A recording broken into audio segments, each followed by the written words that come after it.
of answering the question with respect to training. I mean, just to kind of re-emphasize, I've got some numbers here from a Boeing piece of work that basically says that Asia Pacific, over the next 20 years, is going to require an extra 215,300 technicians.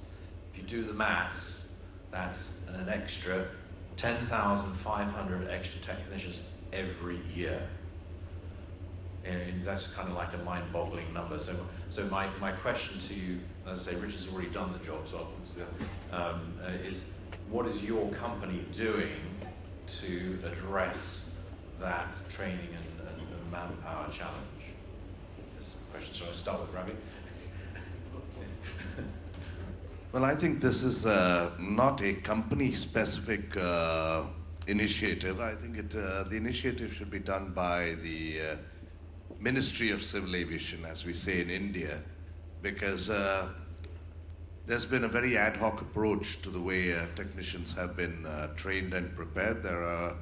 There were about 150 schools in India that were imparting the so-called aviation training syllabus that was more oriented towards getting the the knowledge to pass the examinations and qualify as a licensed mechanic. One of the big weaknesses that has arisen typically is because of the shortage of manpower. There's been immense poaching between the airlines, and that has given rise to the ministry taking a very serious view and establishing an aviation university. This is typically what is going to be done. There are adequate number of people to go through these. The challenge for us is who will train the trainer, because what is the kind of uniformity of knowledge that is going to be imparted, that is being worked upon. Okay, in the Malaysian solution, as I said, it was a planned development for the aerospace industry. So at the onset, 20 years ago, they realized that infrastructure, the key of developing the industry was actually human capital. So, but in Malaysia, where the human capital development is far more government-based because of the universities and vocational. So this is basically what drives the availability of trained manpower. Leaving the responsibility for type rating and specific aviation now back to industry. So that one is the cost that's built into as we take people that's out of school into a training program that will lead them to find staff and type specific rating. I think that there's a clear division of role and responsibility of what's the hand of becomes clear. I hope I answered the question. Okay. Good afternoon. In Singapore's case, SIA and SIA Engineering Company were the early users of licensed engineers and aviation technicians. And we have our own training school and we train most of our people. But and then we realized that the training period is actually quite long and we need to do something. And what we did was we linked up with the polytechnics some years back, and we said polytechnics as well as what we call ITE schools, technical schools, to say that, look, if I need technicians and licensed engineers, you need to accomplish this paper and this paper and this paper required by the Civil Aviation Authority. So the polytechnics have adopted some of these into their aerospace course, and that makes it easy when they come into the industry. They've already accomplished this, and this. So our next step now is to work with the universities to see if they could also align some of their courses so that, and then we on our part will also justify that there is commonality between, say you have completed an electrical engineering degree and you are exempted from this paper and this paper of the civil aviation.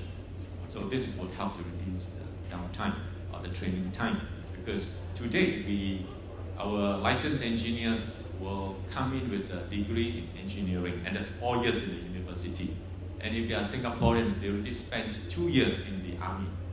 So this is 6 years. And when they enter our system, they have to do another 4 years to get their license. So this is extremely long and it's no longer viable today.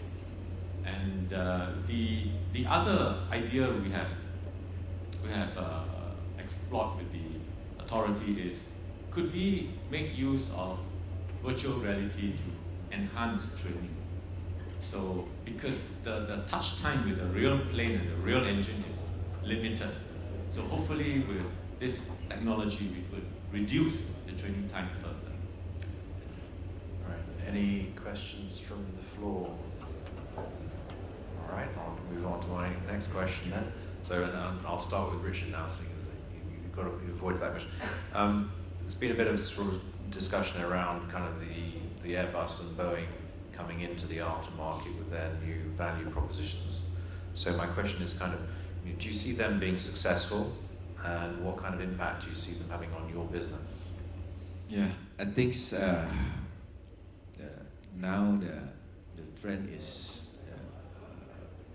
go like that OEMs go to the aftermarket business, and it is affected to us, but lucky us also we are owned by the airline, so we can use also some allowances or privilege as an airline, yeah, to get kind of material price, yes, spare part price is different, but it's still difficult now because Boeing and especially Airbus that we had the experience that they offer the airline the total maintenance scheme, yeah. All the components, even the line maintenance, because they have OEM back them up as suppliers, especially the component. This is very difficult for us. Information also. They got all of the information about the product itself. It's difficult for us. We used to use our mother company to deal with the OEM that they have to work with us. But it is difficult for the MRO, the independent MRO that have to fight by themselves. That's I think. Ravi, do you want to take that question as well? Yeah. What's your perspective? So, and anything different from AIROD's perspective? I would have a slight different perspective coming from independent. You go back in terms of the slide, it says one of the key facts is that the growth of airline changes actually is low-cost carrier. And with the low-cost carrier, the key success value is actually for them to manage their cost structure. Now, how do you have product differentiating if everybody goes in and subscribe to the same cost value? So I'm saying right now what's going to power this is decision based on economics. And I believe low-cost carrier will seek out the value, the ability for them to purchase outsourced solutions that can deliver the value. And because of that, I will see right now, it depends on the cost component and how efficient it is. But the determining factor, because now low-cost carrier will be driving that singularly. And I see MRO will become far more commodity, and it is going to be far more challenging. And you need to have innovative solution to get it to have where it's viable and competitive. And that's the nature of business. And from Singapore Airlines, because you obviously do work quite closely with the OEMs, so you probably... Yes, we work closely with Airbus, and SIAEC has signed up on a tailored support package, and Airbus is trying to sell the tailored support package, and so far have not been too successful, but they are pretty successful with their ITN, with the inventory management. And that's because they have arm twisted the component manufacturers under them, and with that they are able to consolidate and sell an integrated package. So I think the future will see a whole mix, rather than in the early days where the carriers themselves do everything. So for the LCCs, yes, the LCCs are very price sensitive, which is almost a commodity. They can send their C-checks to anybody. That's a very basic C-checks. They don't have special seats or entertainment system. They don't normally reconfigure their cabin. And that will be one market. Then there are the main service carriers who have the latest aircraft, they need the IP. And if you have a 787 or a 350, it is not so easy to go out and just look for 20 MROs who is prepared to give you the lowest price. So that is an area that the Airbus and the Boeing would be able to gain a foothold. But they have their challenges as well. They come from a manufacturer's mindset. They tend to be a bit slow doing things. They tend to run through every request through various gates in their head office, unlike a MRO or a carrier. So that tends to slow things down. And if they want to play big time, they would have to rewire these processes. I noticed you picked up your microphone, so did you have the... Yeah, I just remember one thing that become our challenges at MRO is if it is a new aircraft, all the components is on warranty. This for 5 years, for example. This so we lack of one step already, and then because all the airline will give it all the warranty to the OEM, and then we haven't had the chance to develop our skill in this part number. At the end, once the next 5 years, there's a new part numbers again, and then it's already obsolete maybe, or we can do that the next 5 years after the warranty.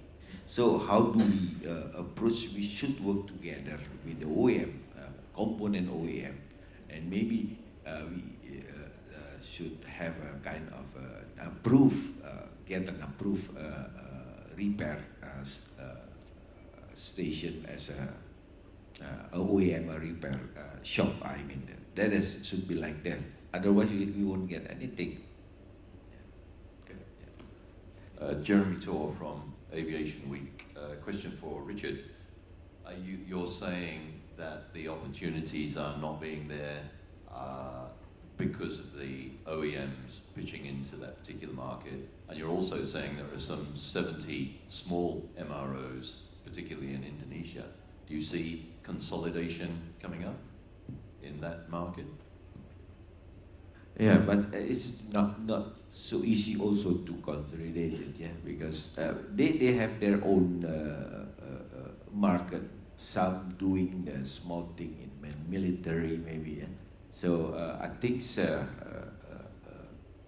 what they need is that in Indonesia, the 70s MRO is really to. We are trying. I'm as a chairman of Indonesian Aircraft Maintenance Services Associations, trying to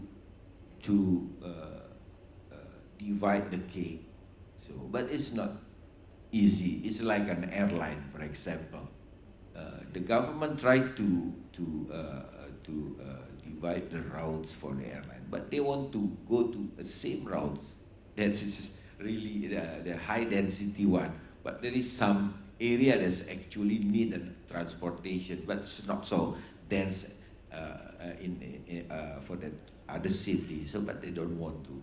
It's difficult to manage it. Yeah. But I think once again that working with the OEM, I think it's become one of the MRO should do. Yeah. Otherwise, we cannot optimizing our capacity.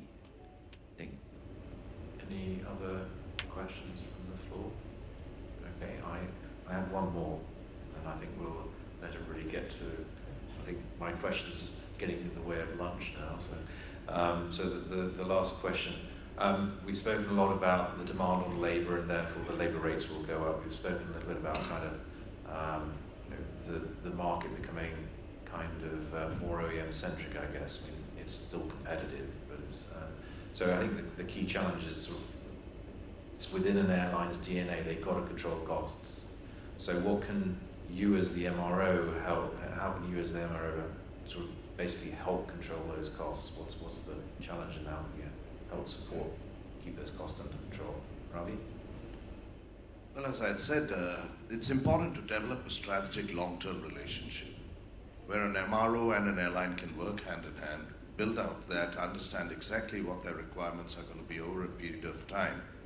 And given the acute shortage that prevails in the country at this time with the law and the amount of poaching that is happening between the airlines, the costs are going through the roof. Besides that, with the strategic relationship of outsourcing, the airline is not really responsible for providing its engineering staff the same kind of perks that have to go across the board, in terms of free tickets, passage, and there are a number of other factors that really add to the cost.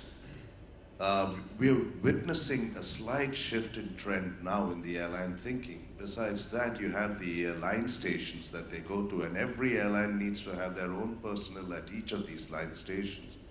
So I would think, the synergies between the MRO and the airline to extend not just to major or base checks, but that could be, the scope of activity and services could be grown even to line maintenance checks.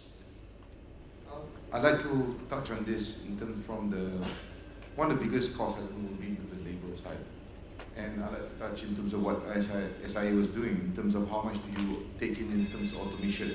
That's one thing. I think the unleash of it, especially in airframe MRO, where you're about 7% people content, you need to unleash the potential for them to come with innovative solutions.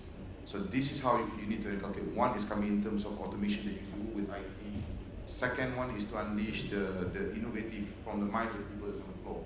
So this becomes, it's got to be, you must have it, you must be ingrained in the organization. And that's how you have this as continuous improvement that will end up back to the airline and how you do that. Because these are the two sources that you see, and you need to trigger this from the onset. And that's my take. I like to see the bigger picture when it comes to cost control. Yes, the MRO can be more efficient. Yes, we'll put in IT, but I think there's a limit to how much you could do. I think you could really unleash cost savings if the manufacturer, the airline, and the MRO work together. And this is what Airbus and Boeing are trying to do with their Gold Care and with their tailored support package. Basically, you look at the lifetime of a plane. Where is the money spent? And you start with your first fixing technical problems. And I think traditionally it's been the technical problems have been largely the airline's problems. The mainframers would come in once in a while to help. And I remember in the old days when we used to manage the engines ourselves, and when we have an overseas AOG, and we would call the engine manufacturer, and he is purely a consultant. The engine belongs to the airlines, the decision belongs to the airlines, and you have to make a decision very quickly. And I remember the engine manufacturer would say, well, if I think you should change the engine. And say, yes, but this engine is in the United States. I have to ship out a spare engine, and I would send a team of 15 people there, and it would take 3 days. I've got to put 400 people in a hotel, and I got very angry passengers. I said, yeah, I would recommend you change the engine. And then later on, we went to power by hour. And the same thing happened. We have an engine problem in the United States. And guess what? The engine manufacturer said, no, I think it's perfectly all right to fly back. And we said, no, I think you should change the engine. So suddenly there's a reversal of a role. But the aim is not to pass the difficult decision back and forth. The aim is how do we fix the problem? So if I could go back to the airframe, you look at an airframe, the big part is all the C checks and the D checks for the start. Who decides how much work is to be done in the C checks and the D checks? It's the mainframer. The mainframer writes down the maintenance schedule, and everybody shall follow. And it is a generic maintenance plan for everybody. If you want to do anything specific, please go talk to your own civil aviation authority. And the aviation authority they are not the specialists. They'll say, but why do you need to change? I mean, am I sticking out my neck in order to approve the change? So you should keep to what it is, unless you show me solid proof. So now you have an issue of showing solid proof. And the airline will go and dig up all their data and say, look, I've inspected 100 times. 99 times I saw nothing. The one time I saw a minor scratch. And then you say, yes, that is very good. Now, can you get the mainframer to bless it? And this is just one process, and you are dealing with thousands and thousands. So, and for the mainframer, what's in it for me? Why must I do all this? As far as I'm concerned, you have bought the plane, and I'm supporting you to do maintenance. So there is all these huge chain of decisions to be made. And so if upfront the airframer has a stake in a game, they'll say, yeah, fine, I will make all this change. And this ultimately is the aim of Gold Care and Tailor Support Package, where they now have a stake in it, and they are prepared to shrink the maintenance that they're demanding for the plane. And MRO's job is to get the job done efficiently, IT-rise as much as possible, and feedback information that, look, I'm wasting a lot of time doing this. You could improve the system doing this, this, and this. But unless all three are in total alignment and have a shared interest, it is going to be difficult. It is going to be back to the old model where I write a book, you do the job, and labor cost is your problem, and the airline is struggling to survive with high fuel cost. So this is a massive subject by itself. I think when the labor cost is not become an issue as a competitive advantage anymore, in my point of view, is the productivity. We should see the productivity. We should increase the productivity of the people. We know that the labor intensive work is always in the airframe side, and then the D-check. And with the new aircraft, the D-check maybe become lower and lower for the labor, man hours, I mean. But it's still there, especially for the cabin interior, the refurbishment and everything. We cannot change it with robot things, yeah. So the productivity of how do we manage the people by reviewing the business process, by doing the better preparations, and then also how do we, because many jobs are stuck because one part's not ready yet, so the mechanic or the engineer, they have to wait. Yeah. It's also with automations that Mr. Kwok mentioned. I think it will help a lot to improve or increase the productivity. I think that's my comment. Now's your last chance for the last question. No? Okay. Well, at that point then, I just want to say thank you very much to the speakers for their contributions and answering questions. So a round of applause, please.